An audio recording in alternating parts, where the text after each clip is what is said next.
Hopefully, I get to make out with Catherine a little more. Paul gets to make out with Elaine a little more. It makes him feel a little better. I think it's going to be... We don't know. We've asked a million times, but here's the deal.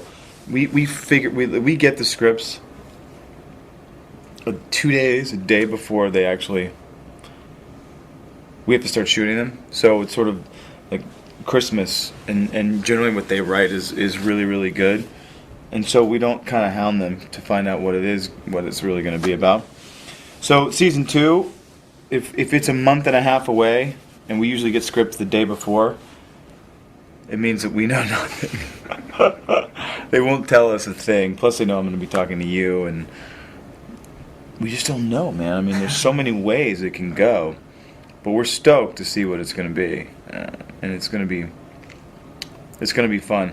I just don't want to be, sensitive Damon anymore. I just want to get back to, biting high school girls and stuff. Cary Grant had a lot to do with it.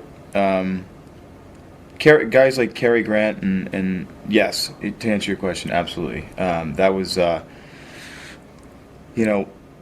this sort of, what I wanted Damon to be was this sort of just wacky kind of old world combination of like Cary Grant and Mick Jagger.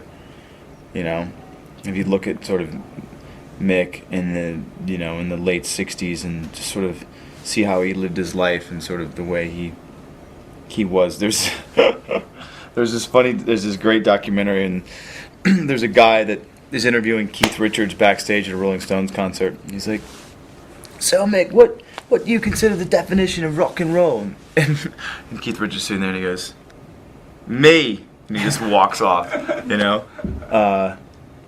That's so Damon, and that's what I wanted to. Hopefully, I'll be able to encapsulate that a little more in season 2. Cool. Explore that insanity. Oh well. Yeah, I mean, it depends on obviously the price point. Truly one of my favorite wines, which I sort of was exposed to when I was younger, when I was sort of traveling around as a model and stuff when I was younger, was in '86 Chateau Aubriand. It's one of my favorites. Cool. That's definitely a damn good wine. You know what, man? Our fans, most of them hopefully will grow up to be opera singers. They are awesome. It's so funny because you get to experience that enthusiasm at a decibel level that is just second to none, man. I mean, like the old world, like the Greek amphitheater, the old theaters where you think about that, how much those actors would have had to project unless they were just doing sort of like interpretive dance or something. But they are so loud and amazing, and when there's a big group of them, we did these Hot Topic tours, and there was, I think, at one point like 4,500 or 5,000 people. I don't think anyone was over 14, and it was amazing, man. I swear to you, it was the closest to being a Beatle.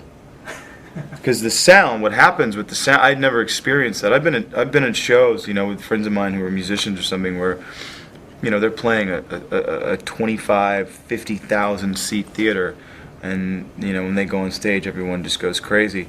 For some reason, I guess because it's a bigger environment, you don't get this. What happens, there's more bass to it. When you're in an enclosed environment with 5,000 screaming 13-year-olds, it's so cool. But there's a thing that happens in your eardrum where it vibrates at such a speed that everything it's like white noise.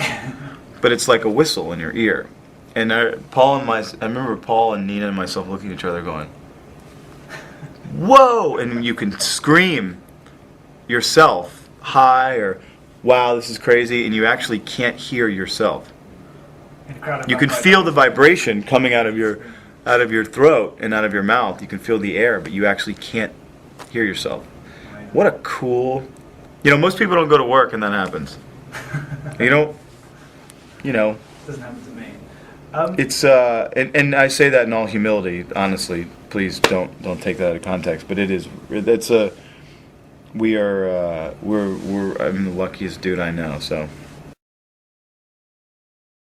that is a rumor that I didn't know Stephanie Meyer actually wrote a book called The Host, but apparently it's going to be a big movie. Yeah, I hear. I don't know. I think it was definitely rumored, but who knows?